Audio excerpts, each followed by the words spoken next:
Hello, Internet, and welcome to the final part of A Christmas Carol by Charles Dickens. Are you sitting comfortably? Then I'll begin. Stave 4, The Last of the Spirits. The phantom slowly, gravely, silently approached. When it came near him, Scrooge bent down upon his knee, for in the very air through which this spirit moved it seemed to scatter gloom and mystery. It was shrouded in a deep black garment which concealed its head, its face, its form, and left nothing of it visible save one outstretched hand. But for this it would have been difficult to detach its figure from the night and separate it from the darkness by which it was surrounded. He felt that it was tall and stately when it came beside him, and that its mysterious presence filled him with a solemn dread. He knew no more, for the spirit neither spoke nor moved. "Am I in the presence of the ghost of Christmas yet to come?" said Scrooge. The spirit answered not, but pointed downward with its hand. "You are about to show me shadows of things that have not happened, but will happen in the time before us," Scrooge pursued. "Is that so, spirit?" The upper portion of the garment was contracted for an instant in its folds, as if the spirit had inclined its head. That was the only answer he received. Although well used to ghostly company by this time, Scrooge feared the silent shape so much that his legs trembled beneath him, and he found that he could hardly stand when he prepared to follow it. The spirit paused a moment, as observing his condition, and giving him time to recover. But Scrooge was all the worse for this. It thrilled him with a vague, uncertain horror to know that behind the dusky shroud there were ghostly eyes intently fixed upon him, while he, though he stretched his own to the utmost, could see nothing but a spectral hand and one great heap of black. "Ghost of the future," he exclaimed, "I fear you more than any spectre I have seen, but as I know your purpose is to do me good, and I hope to live to be another man from what I was, I am prepared to bear you company, and do it with a thankful heart. Will you not speak to me?" It gave him no reply. The hand was pointed straight before them. "Lead on," said Scrooge. "Lead on. The night is waning fast, and it is precious time to me, I know. Lead on, spirit." The phantom moved away as it had come towards him. Scrooge followed in the shadow of its dress, which bore him up, he thought, and carried him along. They scarcely seemed to enter the city, for the city rather seemed to spring up about them, and encompass them of its own act. But there they were in the heart of it, on 'Change, amongst the merchants, who hurried up and down, and chinked the money in their pockets, and conversed in groups, and looked at their watches, and trifled thoughtfully with their great gold seals, and so forth, as Scrooge had seen them often. The spirit stopped beside one little knot of businessmen. Observing that the hand was pointed to them, Scrooge advanced to listen to their talk. "No," said a great fat man with a monstrous chin, "I don't know much about it either way. I only know he's dead." "When did he die?" inquired another. "Last night, I believe." "Why, what was the matter with him?" asked a third, taking a vast quantity of snuff out of a very large snuff-box. "I thought he'd never die." "God knows," said the first with a yawn. "What has he done with his money?" asked a red-faced gentleman with a pendulous excrescence on the end of his nose that shook like the gills of a turkey-cock. "I haven't heard," said the man with the large chin, yawning again. "Left it to his company, perhaps. He hasn't left it to me, that's all I know." This pleasantry was received with a general laugh. "That's likely to be a very cheap funeral," said the same speaker, "for upon my life I don't know of anybody to go to it. Suppose we make up a party and volunteer?" "I don't mind going if a lunch is provided," observed the gentleman with the excrescence on his nose, "but I must be fed if I make one." Another laugh. "Well, I am the most disinterested among you, after all," said the first speaker, "for I never wear black gloves and I never eat lunch. But I'll offer to go if anybody else will. When I come to think of it, I'm not at all sure that I wasn't his most particular friend, for we used to stop and speak whenever we met. Bye-bye." Speakers and listeners strolled away and mixed with other groups. Scrooge knew the men and looked towards the spirit for an explanation. The phantom glided on into a street. Its figure pointed to two persons meeting. Scrooge listened again, thinking that the explanation might lie here. He knew these men also perfectly. They were men of business, very wealthy and of great importance. He had made a point always of standing well in their esteem, in a business point of view, that is, strictly in a business point of view. "How are you?" said one. "How are you?" returned the other. "Well," said the first, "old Scratcher's got his own at last, eh?" "So I am told," returned the second. "Cold, isn't it?" "Seasonable for Christmas time. Not a skater, I suppose?" "No, no, something else to think of. Good morning." Not another word. That was their meeting, their conversation, and their parting. Scrooge was at first inclined to be surprised that the spirit should attach importance to conversations apparently so trivial, but feeling assured that they must have some hidden purpose, he set himself to consider what it was likely to be. They could scarcely be supposed to have any bearing on the death of Jacob, his old partner, for that was past, and this ghost's province was the future. Nor could he think of anyone immediately connected with himself to whom he could apply them. But nothing doubting that to whomsoever they applied they had some latent moral for his own improvement, he resolved to treasure up every word he heard and everything he saw, and especially to observe the shadow of himself when it appeared. For he had an expectation that the conduct of his future self would give him the clue he missed, and would render the solution of these riddles easy.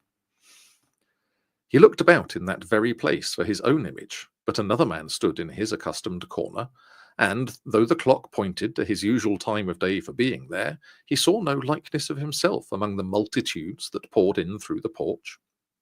It gave him little surprise, however, for he had been revolving in his mind a change of life, and thought and hoped he saw his newborn resolutions carried out in this. Quiet and dark, beside him stood the phantom with its outstretched hand.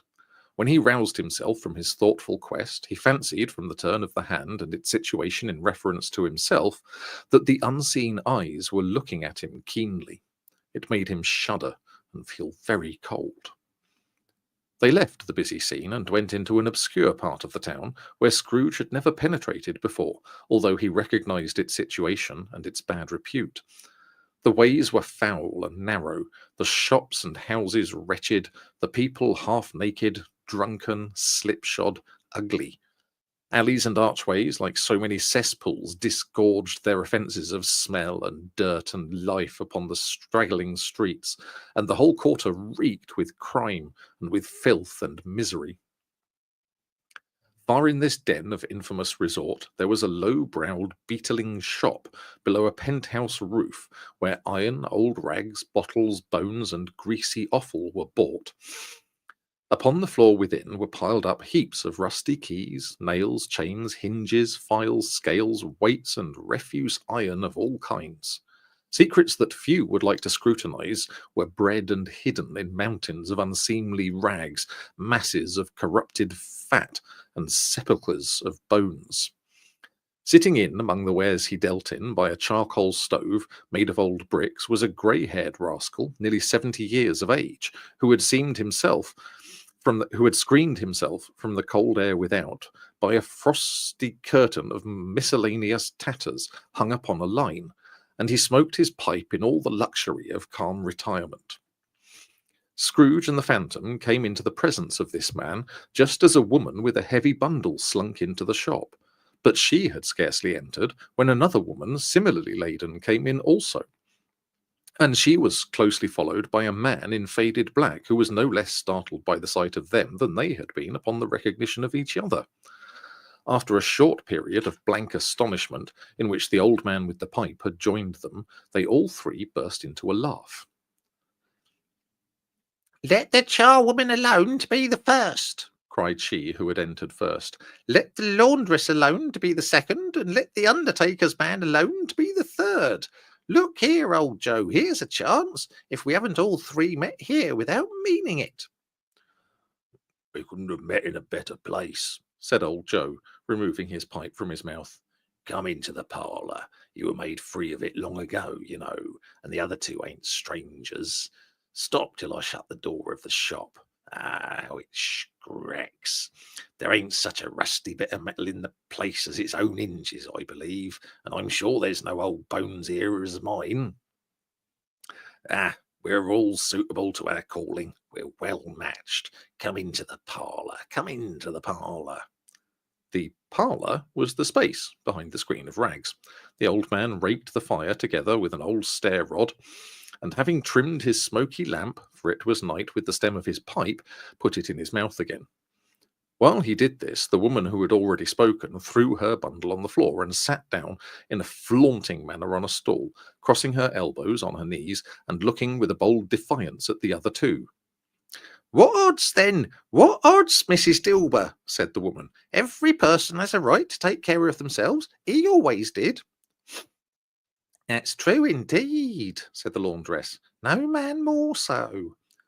Well then, don't stand staring as if you was afraid, woman. Who's the wiser? We're not going to pick holes in each other's coats, I suppose. No, indeed, said Mrs. Dilber and the man together. We should hope not. Very well then, cried the woman. That's enough. What's the worse for a loss of a few things like these? Not a dead man, I suppose. No, indeed, said Mrs. Dilber, laughing. If he wanted to keep him after he was dead, a wicked old screw, pursued the woman, why wasn't he natural in his lifetime? If he had been, he'd have had somebody to look after him when he was struck with death, instead of lying gasping out his last there alone by himself. It's the truest word that ever was spoke, said Mrs. Dilber. It's a judgment on him. I wish it was a little heavier one, replied the woman, and it should have been, you may depend on it, if I could have laid my hands on anything else. Open that bundle, Joe, and let me know the value of it. Speak out plain. I'm not afraid to be the first, nor afraid for them to see it. We knew pretty well that we were helping ourselves before we met here, I believe. It's no sin. Open the bundle, Joe. But the gallantry of her friends would not allow of this, and the man in faded black, mounting the breach first, produced his plunder. It was not extensive. A seal or two, a pencil case, a pair of sleeve buttons, a brooch of no great value were all. They were severally examined and appraised by old Joe, who chalked the sums he was disposed to give for each upon the wall, and added them up into a total when he found that there was nothing more to come. That's your account, said Joe, and I wouldn't give another sixpence if I was to be boiled for not doing it. Who's next? Mrs. Dilber was next. Sheets and towels, a little wearing apparel, 2 old-fashioned silver teaspoons, a pair of sugar tongs, and a few boots. Her account was stated on the wall in the same manner. I always give too much to ladies. It's a weakness of mine, and that's the way I ruin myself, said old Joe. That's your account. If you asked me for another penny and made it an open question, I'd repent of being so liberal and knock off half a crown. And now my bundle, Joe, said the first woman. Joe went down on his knees for the greater convenience of opening it, and, having unfastened a great many knots, dragged out a large and heavy roll of some dark stuff. What do you call this? Said Joe. Bed curtains. Oh, returned the woman, laughing and leaning forward on her crossed arms. Bed curtains. You don't mean to say you took 'em down, rings and all, with him lying there? Said Joe. Yes, I do, replied the woman. And why not? You were born to make your fortune, said Joe, and you'll certainly do it. I certainly shan't hold my hand when I can get anything in it by reaching it out for the sake of such a man as he was, I promise you, Joe, returned the woman coolly. Don't drop that oil upon the blankets now. His blankets? Asked Joe. Whose else's, do you think? Replied the woman. He isn't likely to take cold without 'em, I dare say. I hope he didn't die of anything catching, eh? Said old Joe, stopping in his work and looking up. Don't you be afraid of that, returned the woman. I ain't so fond of his company that I'd loiter about him for such things if he did. You may look through that shirt till your eyes ache, but you won't find a hole in it nor a threadbare place. It was the best he had, and a fine one too. They'd have wasted it if it hadn't been for me. What do you call wasting of it? Asked old Joe.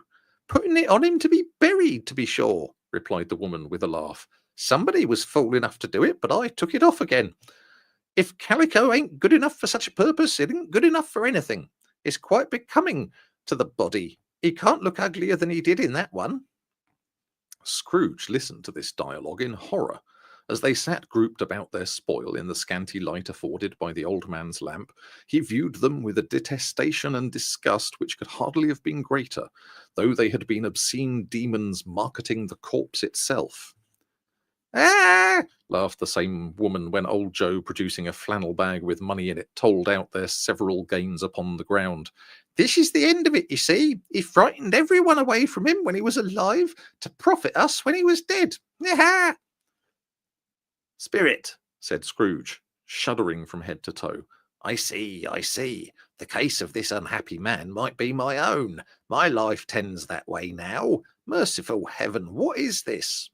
He recoiled in terror, for the scene had changed, and now he almost touched a bare, uncurtained bed, on which, beneath a ragged sheet, there lay something covered up, which, though it was dumb, announced itself in awful language. The room was very dark, too dark to be observed with any accuracy, though Scrooge glanced round it in obedience to a secret impulse, anxious to know what kind of room it was. A pale light, rising in the outer air, fell straight upon the bed, and on it, plundered and bereft, unwatched, unwept, uncared for, was the body of this man. Scrooge glanced towards the phantom. Its steady hand was pointing to the head. The cover was so carelessly adjusted that the slightest raising of it, the motion of a finger upon Scrooge's part, would have disclosed the face. He thought of it, felt how easy it would be to do, and longed to do it, but had no more power to withdraw the veil than to dismiss the spectre at his side. Oh, cold, rigid, dreadful death, set up thine altar here, and dress it with such terrors as thou hast at thy command, for this is thy dominion. But of the loved, revered, and honoured head, then canst not turn one hair to thy dread purposes, or make one feature odious. It is not that the hand is heavy and will fall down when released. It is not that the heart and pulse are still, but that the hand was open, generous, and true, the heart brave, warm, and tender, and the pulse a man's. Strike, Shadow, strike, and see his good deed springing from the wound, to sow the world with life immortal. No voice pronounced these words in Scrooge's ears, and yet he heard them when he looked upon the bed. He thought, if this man could be raised up now, what would be his foremost thoughts? Avarice, hard dealing, griping cares, they have brought him to a rich end, truly. He lay in the dark, empty house, with not a man, a woman, or a child to say he was kind to me in this or that, and for the memory of one kind word I will be kind to him. A cat was tearing at the door, and there was a sound of gnawing rats beneath the hearthstone. What they wanted in the room of death, and why they were so restless and disturbed, Scrooge did not dare to think. Spirit, he said, this is a fearful place. In leaving it, I shall not leave its lesson, trust me. Let us go. Still the ghost pointed with an unmoved finger to the head. I understand you, Scrooge returned, and I would do it if I could, but I have not the power, Spirit. I have not the power. Again it seemed to look upon him. If there is any person in the town who feels emotion caused by this man's death, said Scrooge, quite agonized, show that person to me, Spirit, I beseech you. The phantom spread its dark road before him for a moment like a wing, and, withdrawing it, revealed a room by daylight, where a mother and her children were. She was expecting someone, and with anxious eagerness, for she walked up and down the room, started at every sound, looked out from the window, glanced at the clock, tried but in vain to work with her needle, and could hardly bear the voices of the children in their play.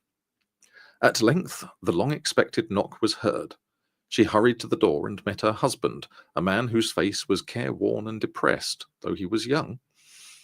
There was a remarkable expression in it now, a kind of serious delight of which he felt ashamed and which he struggled to repress.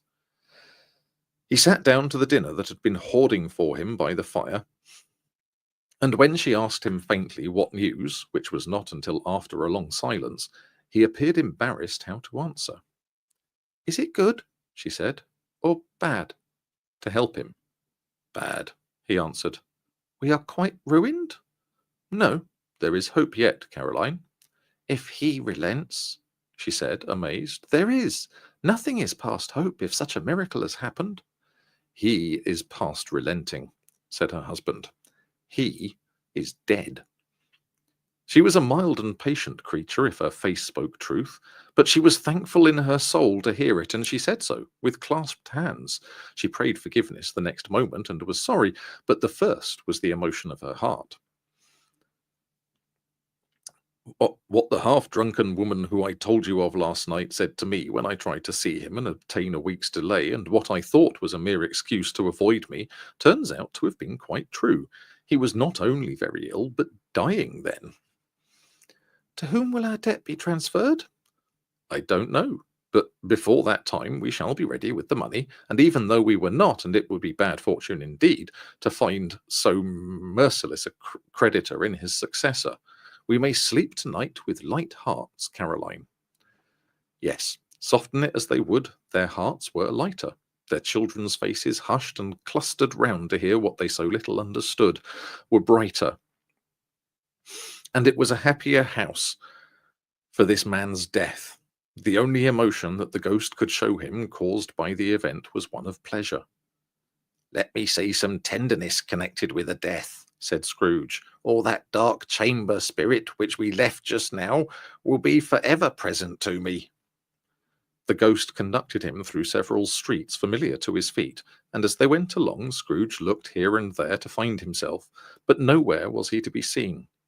They entered poor Bob Cratchit's house, the dwelling he had visited before, and found the mother and the children seated around the fire. Quiet. Very quiet. The noisy little Cratchits were as still as statues in one corner, and sat looking up at Peter, who had a book before him. The mother and her daughters were engaged in sewing, but surely they were very quiet. And he took a child and set him in the midst of them. Where had Scrooge heard those words? He had not dreamed them. The boy must have read them out, as he and the spirit crossed the threshold. Why did he not go on? The mother laid her work upon the table and put her hand up to her face. The colour hurts my eyes, she said. The colour? Ah, poor Tiny Tim. They're better now again, said Cratchit's wife. It makes them weak by candlelight, and I wouldn't show weak eyes to your father when he comes home for the world. It must be near his time. Past it, rather, Peter answered, shutting up his book. But I think he's walked a little slower than he used these last few evenings, mother. They were very quiet again. At last she said, and in a steady, cheerful voice that only faltered once, I've known him walk with Tiny Tim upon his shoulder very fast indeed. And so have I, cried Peter. Often. And so have I, exclaimed another. So had all. But he was very light to carry, she resumed, intent upon her work, and his father loved him so that it was no trouble. And there is your father at the door. She hurried out to meet him, and little Bob, in his comforter, he had need of it, poor fellow, came in. His tea was ready for him on the hob, and they all tried who should help him to it most. Then the two young Cratchits got upon his knee and laid each a child a little cheek against his face, as if they said, Don't mind it, father, don't be grieved. Bob was very cheerful with them and spoke pleasantly to all the family. He looked at the work upon the table and praised the industry and speed of Mrs. Cratchit and the girls. They would be done long before Sunday, he said. Sunday? You went today then, Robert? Said his wife. Yes, my dear, returned Bob. I wish you could have gone. It would have done you good to see how green a place it is. But you'll see it often. I promised him that I would walk there on a Sunday. My little child, cried Bob. My little child. He broke down all at once. He couldn't help it. If he could have helped it, he and his child would have been farther apart, perhaps, than they were. He left the room and went upstairs into the room above, which was lighted cheerfully and hung with Christmas. There was a chair set close beside the child, and there were signs of someone having been there lately. Poor Bob sat down in it, and when he had thought a little and composed himself, he kissed the little face. He was reconciled to what had happened, and went down again quite happy. They drew about the fire and talked, the girls and mother working still. Bob told them of the extraordinary kindness of Mr. Scrooge's nephew, whom he had scarcely seen but once, and who, meeting him in the street that day and seeing that he looked just a little down, you know, said Bob, inquired what had happened to distress him. On which, said Bob, for he is the pleasantest spoken gentleman you ever heard, I told him. I am heartily sorry for it, Mr. Cratchit, he said, and heartily sorry for your good wife. By the by, how he ever knew that, I don't know. Knew what, my dear? Why, that you were a good wife, replied Bob. Everybody knows that, said Peter. Very well observed, my boy, cried Bob. I hope they do. Heartily sorry, he said, for your good wife. If I can be of service to you in any way, he said, giving me his card, that's where I live, pray come to me. Now it wasn't, cried Bob, for the sake of anything he might be able to do for us, so much as for his kind way that this was quite delightful. It really seemed as if he had known our Tiny Tim and felt with us. I'm sure he's a good soul, said Mrs. Cratchit. You would be sure of it, my dear, returned Bob, if you saw and spoke to him. I shouldn't be at all surprised, mark what I say, if he got Peter a better situation. Only hear that, Peter, said Mrs. Cratchit. And then, cried one of the girls, Peter will be keeping company with someone and setting up for himself. Get along with you, retorted Peter, grinning. It's just as likely as not, said Bob. One of these days, though there's plenty of time for that, my dear. But however and whenever we part from one another, I am sure we shall none of us forget poor Tiny Tim, shall we, or this first parting that there was among us? Never, father, cried they all. And I know, said Bob, I know, my dears, that when we recollect how patient and how mild he was, although he was a little child, we shall not quarrel easily among ourselves, and forget poor Tiny Tim in doing it. No, never, father, they all cried again. I am very happy, said little Bob. I am very happy. Mrs. Cratchit kissed him, his daughters kissed him, the two young Cratchits kissed him, and Peter and himself shook hands. Spirit of Tiny Tim, thy childish essence was from God. Spectre, said Scrooge, something informs me that our parting moment is at hand. I know it, but I know not how. Tell me what that man was, whom we saw lying dead. The ghost of Christmas yet to come conveyed him, as before, though at a different time. He thought, indeed there seemed no order in these latter visions, save that they were in the future, into the resorts of businessmen, but showed him not himself. Indeed, the spirit did not stay for anything, but went straight on to the end just now desired, until besought by Scrooge to tarry for a moment. This court, said Scrooge, through which we hurry now, is where my place of occupation is, and has been for a length of time. I see the house. Let me behold what I shall be in days to come. The spirit stopped. The hand was pointed elsewhere. The house is yonder, Scrooge exclaimed. Why do you point away? The inexorable finger underwent no change. Scrooge hastened to the window of his office and looked in. It was an office still, but not his. The furniture was not the same, and the figure in the chair was not himself. The phantom pointed as before. He joined it once again, and wondering why and whither he had gone, accompanied it until they reached an iron gate. He paused to look around before entering. A churchyard. Here, then, the wretched man, whose name he had now to learn, lay underneath the ground. It was a worthy place, walled in by houses, overrun by grass and weeds, the growth of vegetation's death, not life, choked up with too much burying, fat with repleted appetite, a worthy place. The spirit stood among the graves and pointed down to one. He advanced towards it, trembling. The phantom was exactly as it had been, but he dreaded that he saw new meaning in its solemn shape. Before I draw nearer to that stone to which you point, said Scrooge, answer me one question. Are these the shadows of things that will be, or are they the shadows of things that may be only? Still the ghost pointed downward, to the grave by which it stood. Men's courses will foreshadow certain ends, to which, if persevered in, they must lead, said Scrooge. But if the courses be departed from, the ends will change. Say it is thus with what you show me. The spirit was as immovable as ever.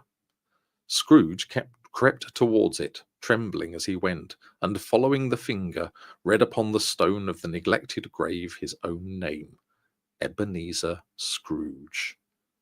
Am I the man who lay upon that bed? He cried upon his knees. The finger pointed from the grave to him and back again. No, spirit, oh no, no. The finger was still there. Spirit, he cried, tight clutching at its robe. Hear me. I am not the man I was. I will not be the man I must have been but for this intercourse. Why show me this if I am past all hope? For the first time the hand appeared to shake. Good spirit, he pursued, as down upon the ground he fell before it. Your nature intercedes for me and pities me. Assure me that I may yet change these shadows you have shown me by an altered life. The kind hand trembled. I will honour Christmas in my heart and try to keep it all the year. I will live in the past, the present, and the future. The spirits of all three shall strive within me. I will not shut out the lessons that they teach. Oh, tell me I may sponge away the writing on this stone. In his agony, he caught the spectral hand. It sought to free itself, but he was strong in his entreaty and detained it. The spirit, stronger yet, repulsed him. Holding up his hands in one last prayer to have his fate reversed, he saw an alteration in the phantom's hood and dress. It shrunk, collapsed, and dwindled down into a bedpost.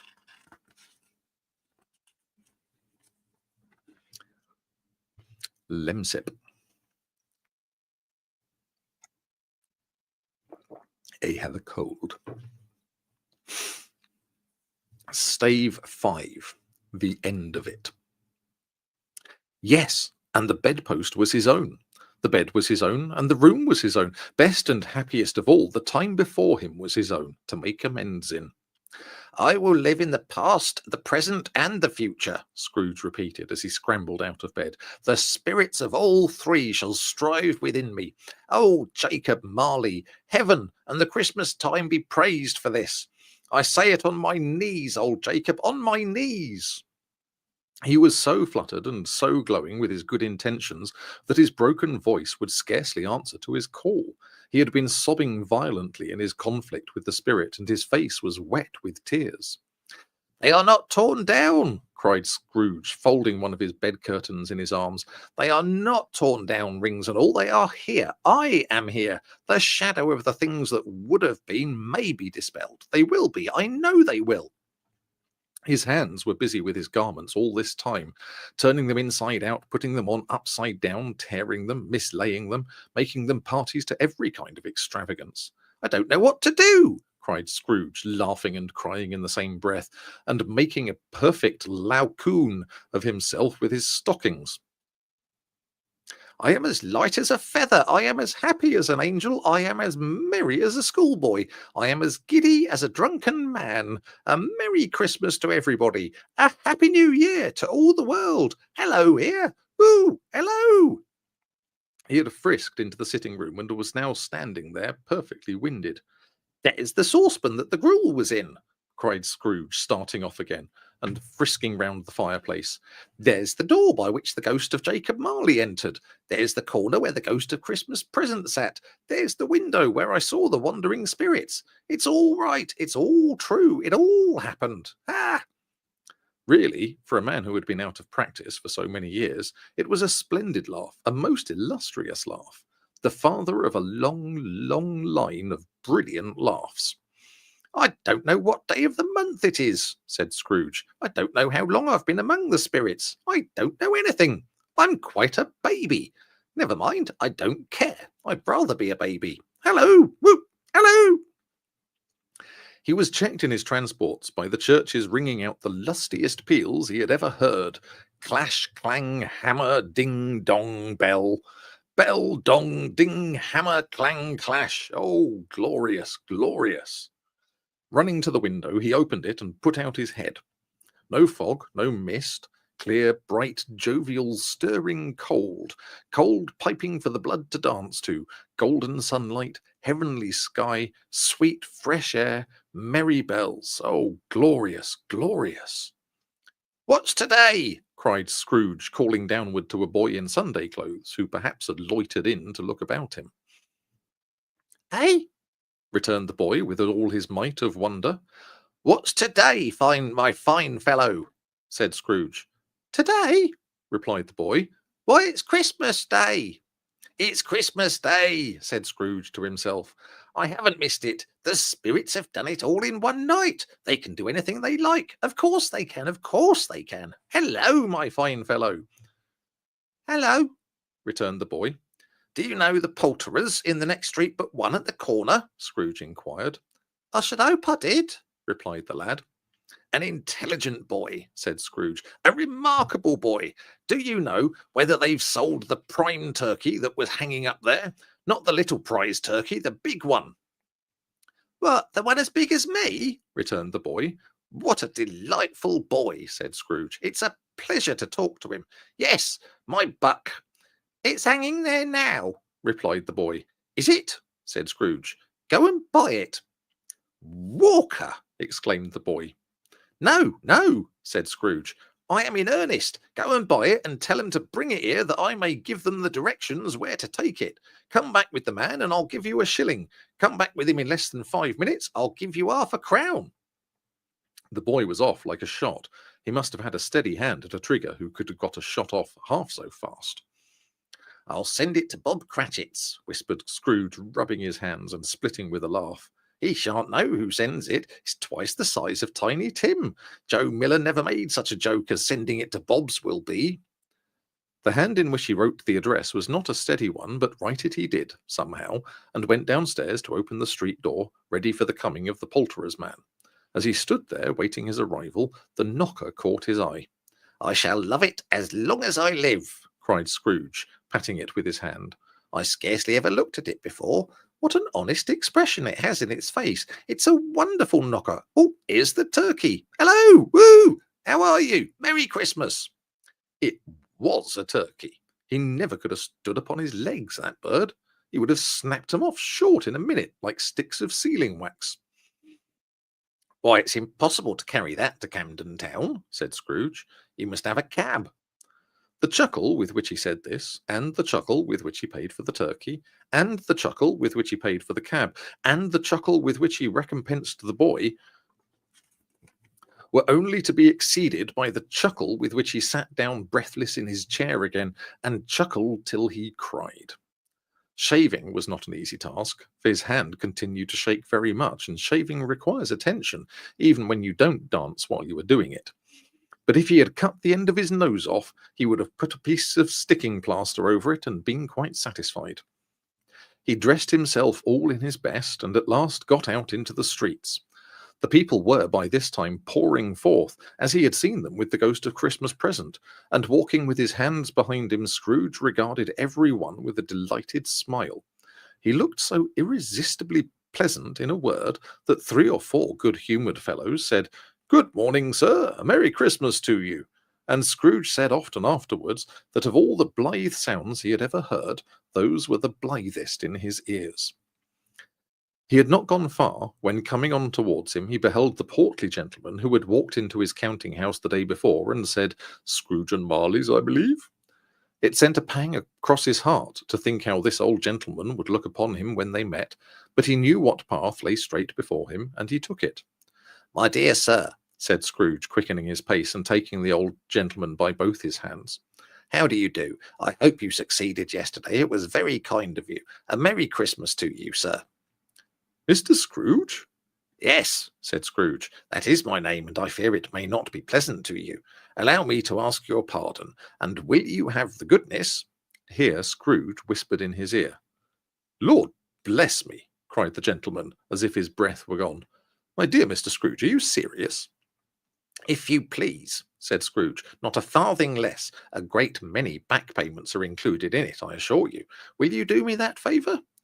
My dear sir, said the other, shaking hands with him, I don't know what to say to such Don't say anything, please, retorted Scrooge. Come and see me. Will you come and see me? I will, cried the old gentleman, and it was clear that he meant to do it. Thank ye, said Scrooge. I'm much obliged to you. I thank you 50 times. Bless you. He went to church and walked about the streets and watched the people hurrying to and fro and patted children on the head and questioned beggars and looked down into the kitchens of houses and up to the windows and found everything could yield him pleasure. He had never dreamed that any walk, that anything could give him so much happiness. In the afternoon he turned his steps towards his nephew's house. He passed the door a dozen times before he had the courage to go up and knock, but he made a dash and did it. Is your master at home, my dear? Said Scrooge to the girl. Nice girl, very. Yes, sir. Where is he, my love? Said Scrooge. He's in the dining room, sir, along with mistress. I'll show you upstairs, if you please. Thank ye. He knows me, said Scrooge, with his hand already on the dining room lock. I'll go in here, my dear. He turned it gently and sidled his face in round the door. They were looking at the table, which was spread out in great array, for these young housekeepers are always nervous on such points and like to see that everything is right. Fred, said Scrooge. Dear heart alive, how his niece by marriage started. Scrooge had forgotten for the moment about her sitting in the corner with the footstool, or he wouldn't have done it on any account. Why, bless my soul, cried Fred. Who's that? It's I, your Uncle Scrooge. I've come to dinner. Will you let me in, Fred? Let him in? It is a mercy he didn't shake his arm off. He was at home in 5 minutes. Nothing could be heartier. His niece looked just the same. So did Topper when he came. So did the plump sister when she came. So did everyone when they came. Wonderful party, wonderful games, wonderful unanimity, wonderful happiness. But he was early at the office the next morning. Oh, he was early there. If he could only be there first and catch Bob Cratchit coming late, that was the thing he had set his heart upon. And he did it. Yes, he did. The clock struck 9. No Bob. 1:15. No Bob. He was a full 18 and a minute and a half behind his time. Scrooge sat with his door wide open that he might see him come into the tank. His hat was off before he opened the door, his comforter too. He was on his stool in a jiffy, driving away with his pen, as if he were trying to overtake 9 o'clock. "Hello," growled Scrooge in his accustomed voice, as near as he could feign it. "What do you mean by coming here at this time of day?" "I'm very sorry, sir," said Bob. "I am behind my time." "You are," repeated Scrooge. "Yes, I think you are. Step this way, if you please." "It's only once a year, sir," pleaded Bob, appearing from the tank. "It shall not be repeated. I was making rather merry yesterday, sir." "Now, I'll tell you what, my friend," said Scrooge, "I'm not going to stand this sort of thing any longer. And therefore," he continued, leaping from his stool and giving Bob such a dig in the waistcoat that he staggered back into the tank again, "and therefore I am about to raise your salary." Bob trembled and got a little nearer to the ruler. He had a momentary idea of knocking Scrooge down with it, holding him and calling to the people in the court for help and a strait waistcoat. "A Merry Christmas, Bob," said Scrooge with an earnestness that could not be mistaken, as he clapped him on the back. "A merrier Christmas, Bob, my good fellow, than I have given you for many a year. I'll raise your salary and endeavour to assist you with your struggling family, and we will discuss your affairs this very afternoon over a Christmas bowl of smoking bishop, Bob. Make up the fires and buy another coal scuttle before you dot another I, Bob Cratchit." Scrooge was better than his word. He did it all and infinitely more, and to Tiny Tim, who did not die, he was a second father. He became as good a friend, as good a master, and as good a man as the good old city knew, or any other good old city, town, or borough in the good old world. Some people laughed to see the alteration in him, but he let them laugh, and little heeded them, for he was wise enough to know that nothing ever happened on this globe for good at which some people did not have their fill of laughter at the outset. And knowing that such as these would be blind anyway, he thought it quite well that they should wrinkle up their eyes in grins, as have the malady in less attractive forms. His own heart laughed, and that was quite enough for him. He had no further intercourse with spirits. but lived upon the total abstinence principle ever afterwards, and it was always said of him that he knew how to keep Christmas well, if any man alive possessed the knowledge. May that be truly said of us and all of us. And so, as Tiny Tim observed, God bless us, every one. The end. That's it. That was A Christmas Carol by Charles Dickens, which I should have read up front and checked, because there's some problematic stuff in that book. There really is. So yeah, I think what I might do a thing where I read books, but with commentary, like reaction videos, but to literature, classic literature, obviously, because it's in the public domain. Or, Winnie the Pooh or something. But yes. Anyway, tomorrow, Christmas Eve, I'm going to read my own story, How to Shave a Yak, which I did at the NDC Christmas party last week, and it seemed to go pretty well there. So I'm going to record it or stream it tomorrow, probably slightly earlier than this. So yeah, come back and watch then, and do the things with the various buttons, the likes and whatever, I don't know, YouTube. So yes, so hopefully I will see you tomorrow. If not, then Merry Christmas and God bless us, everyone.